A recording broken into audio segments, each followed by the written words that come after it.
Hey, Steve Saretsky here. As always, there's a couple blog posts that go with this. So this is the Vancouver real estate market update for February 2017. In the description below, you'll see a couple links. That's going to take you to all the blog posts. So you'll have a breakdown of the detached market as well as the condo and townhouse markets. I have all the charts up there, so you're going to see average sales price, sales. I'm going to break them down over the last 5-10 year period. So there's a lot of good information in those posts, so I highly encourage you, as long with this video, to get something visual. You can see all those charts and graphs in those links below. So in terms of the market, as always, this trend has continued. It is three very different markets. It's kind of interesting to watch some of the reports that get sent out on a monthly basis. Even some of the media stuff that comes out is they basically group the three markets together and they come up with one conclusion in terms of what the market is doing. But as I've talked about in almost every video, you have three very different markets. You have the condo market, the townhouses, and the single family. All three of them are doing very, very different things right now. So I'm going to start with the single family homes. Obviously it's the biggest market, the price point, out of reach for majority of locals, and that's what we've seen take the biggest hit. Obviously, since the foreign buyers tax, it's really started to cool off even before that. So in February of 2017, sales year over year dropped 57%. So it's a 57% drop year over year. That's basically been the trend over the last 6-7 months, where we've seen sales basically sliced in half. So that's where that detached market is at. It depends on each specific area. Some people call it a buyer's market. Some say it's more balanced. I would say for the most part, in most of these areas, it's considered a buyer's market. The buyers tend to have the upper hand. But again, I always get these people that they'll pull one sale, or they'll look at it and say, "Oh, my neighbor just got multiple offers on a single family home, so the market must be heating back up." The numbers just don't show it. I don't care if one house sold in multiple offers over ask.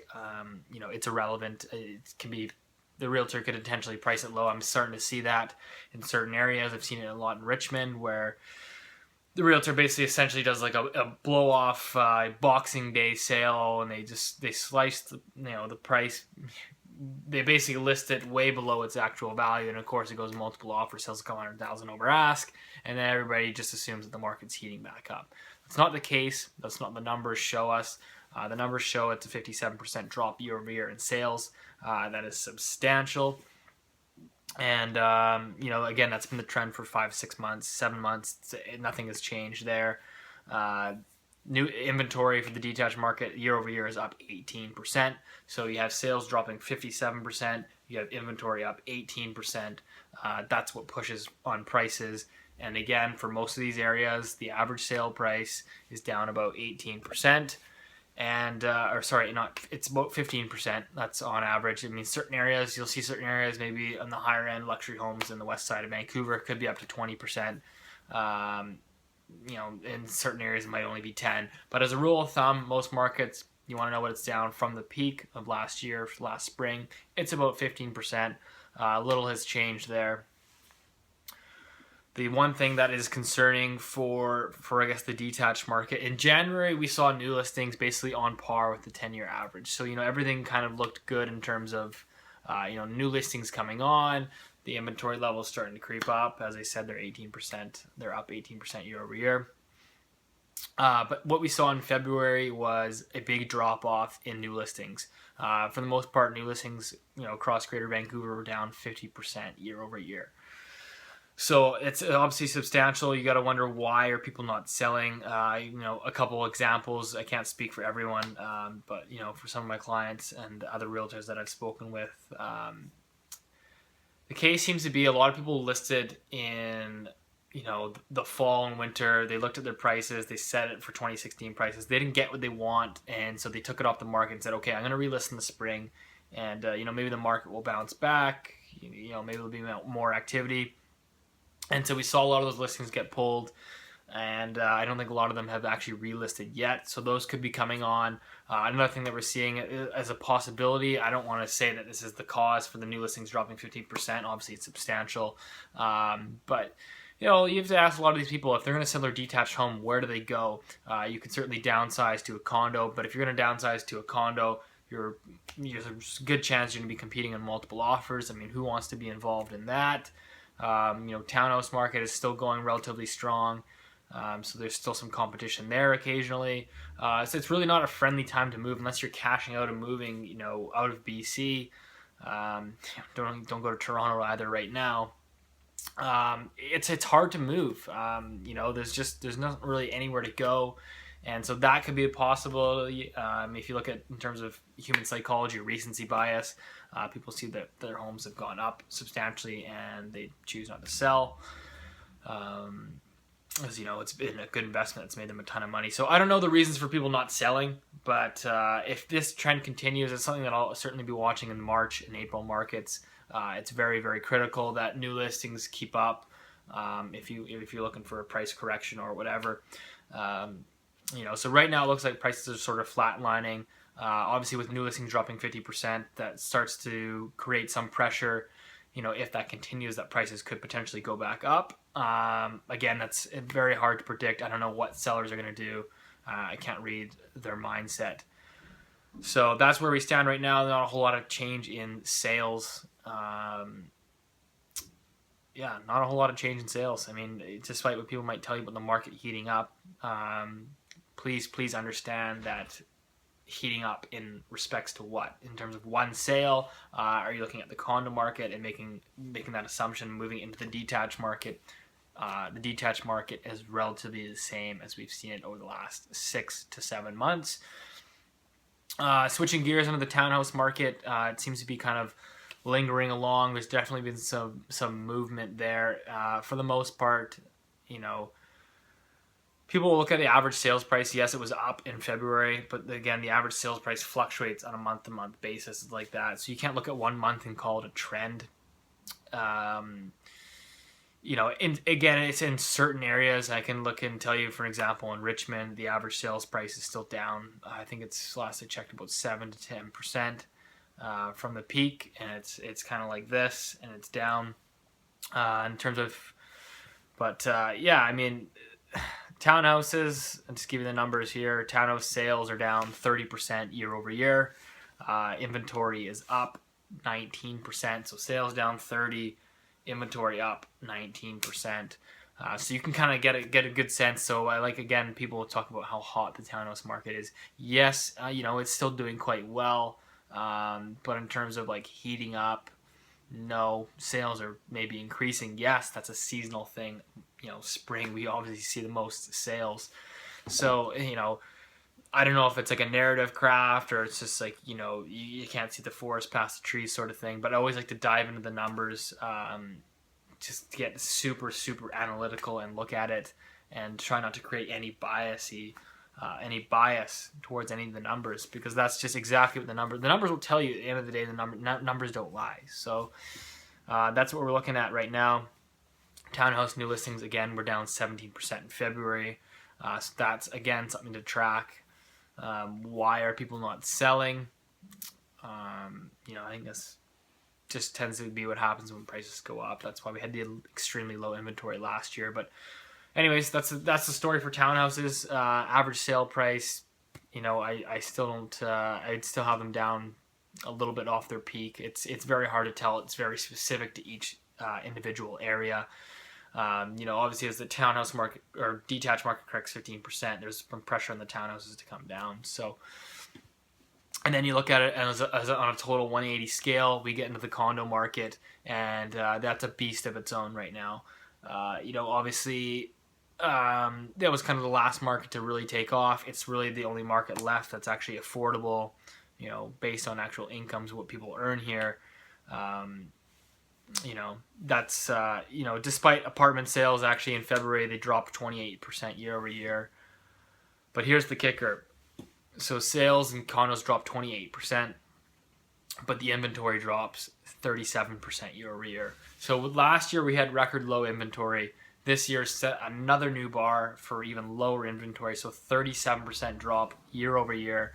And in my opinion, I've heard people come out and say this before. This is not the case of the detached of the townhouse, but the case for the townhouses is you could argue that sales are down, 30% year over year, strictly because there is no inventory. So, personally, I have a lot of buyers looking for condos. We can't get them into a condo because either A, they get outbid, they get outcompeted, or there's just simply not enough product to show them. So that's, in my opinion, that's part of the reason. That's probably maybe the main reason why condo sales are so low. We're seeing a ton of demand in the condos right now. And you can see that in the sales to active ratio, which is hovering around 40-50%. So there's a ton of demand for condos. It's what people can afford. It's kind of the last thing that took off. But ultimately, it's because the inventory is so low. It's literally at rock bottom levels. And despite new construction starting, hitting records in 2015 and 2016, that new supply has not come onto the market yet. When it does, it will certainly help. That should start wrapping up, gearing up. We'll start to see more completions of new builds near the end of 2017. But if you look at it for condos, for new listings as well, new listings are down 28%. So people just simply aren't selling. And again, I think you have to look at it as a condo owner, condo seller. Is where do you go? Do you sell? I mean, you can sell and rent, and certainly try to time the market. I mean, it's a bold strategy. It's definitely not for everybody. People could argue that you sell, you cash out, you rent, and wait for the market to inevitably slump. Either that, or you cash out, move to another province, another country. It's definitely, I would say it's a good time to trade up, because in terms of condo prices have never been higher. You've got a little bit of movement on the townhouses, and you got, again, about 15% in the detached. So if you're going to move up, that could certainly be a time to leverage that condo, get your peak price right now, and then move up. But unless you're in one of those positions, it's tough to sell right now. And I think that's why new listings are down. So we're still seeing record high prices being set in the condo market. There's no question that, I can give you an example. Just in Vancouver alone, the Vancouver condos, Vancouver West condos, I believe 32% of them in February sold over asking price. So down slightly from last February of 2016, where 48% of them sold over ask. So we're seeing a lot of multiple offers in condos. And again, that's, I wouldn't say it's from a huge surge of buyers, but it's basically because the inventory is so low. Any buyer looking for anything under 500, 600,000, they're all going to the same open houses, and they're running into each other because there's no inventory out there. So anytime you get multiple offers, especially around 30%, 32% of them going into multiple offers, that's going to drive prices up. And right now, it looks like condo prices are going to continue to rise, at least in the short term. Again, I don't know how long this plays out. Certainly, you guys know my opinions on the market. It's lost fundamentals a long time ago.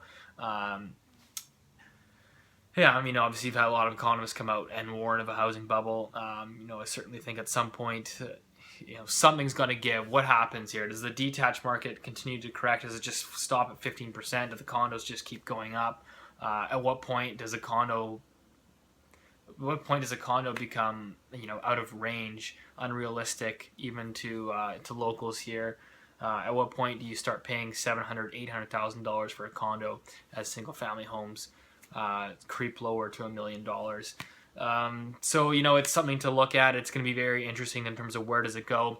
There seems to be an argument. I was in the firm camp believer that as detached prices come down 15%, it would inevitably push townhouse prices down, and then townhouse prices would push condos down.